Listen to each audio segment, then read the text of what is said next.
হরে কৃষ্ণ। রাধে রাধে বন্ধুরা। তো তোমরা নিশ্চয়ই আমার আগের ভিডিও দেখেছো মায়াপুর ভ্রমণ। তো মায়াপুরে ভ্রমণ করে তারপরে আমরা গঙ্গা স্নান করতে চলে এসেছি। তো গঙ্গা স্নান করে রেডি হয়ে আমরা বেরিয়ে পড়েছি নবদ্বীপ ভ্রমণে।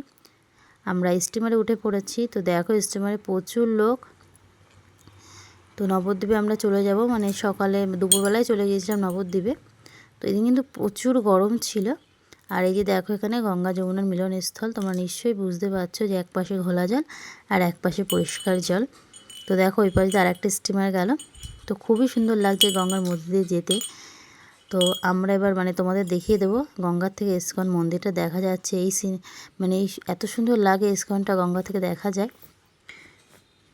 তো এই যে দেখো আমরা চলে এসেছি নবদ্বীপে। তো নবদ্বীপ প্রথম মন্দির চলে এলাম। তো এখানে কিন্তু গুপ্ত বৃন্দাবন আছে। তো চলো তোমাদের সেটা দেখিয়ে দেব গুপ্ত বৃন্দাবনে কী কী আছে। তো প্রথমে দেখে নাও এখানে কি নিতাই গৌর, শ্রী চৈতন্যদেব, গোপাল, রাধাকৃষ্ণ, সব রকমই ঠাকুর এখানে আছে। তো এই যে দেখো আমরা আস্তে আস্তে গুপ্ত বৃন্দাবনের ভিতরে ঢুকছি। গুপ্ত বৃন্দাবন মেন কিন্তু কৃষ্ণের বিভিন্ন লীলা বা বিভিন্ন রূপ সেইগুলো নিয়েই করা হয়েছে। তো খুবই সুন্দর লাগছে। তো যতটা পারবো তোমাদের সাথে অবশ্যই ছোটো ছোটো ক্লিপ নিয়ে শেয়ার করব। তো এই যে দেখো এখানে কৃষ্ণের জন্মের সময় সব কিছুই লীলা আছে এখানে। তো গুপ্ত বৃন্দাবন বেরিয়ে তারপর আমরা চলে এসেছিলাম আর একটা মন্দিরে। তো দেখো এখানে আমার মাম্মাম আমার দুই মাম্মামই খেলা করছে। আর মাম্মামকে দেখো এত দুষ্টুমি করছে, কোলে আসবে না, ওখান থেকে আসবেই না, ওখানেই থাকবে এমন একটা ইচ্ছা ছিল ওর। তারপরে জোর করে নিয়ে এলাম।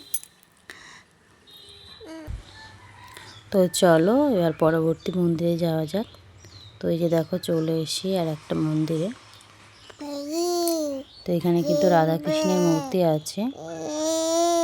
আর এখানে দেখো আমার দুই মাম্মাম খেলা করছে।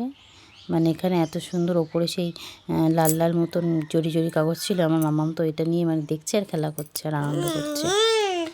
তো চলো পরবর্তী মন্দিরে চলে এসেছি। আর এটা কিন্তু সোনার গৌর। তো সেই মন্দিরটা আমরা দেখে নিলাম।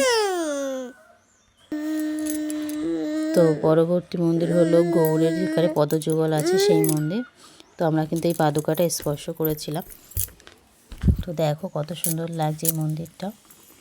তো এখানে আর আমরা খেলা করছে। তো আমরা আর নবদ্বীপ বেশি ঘুরিনি, এখান থেকে আমরা বাড়ি চলে এসেছিলাম।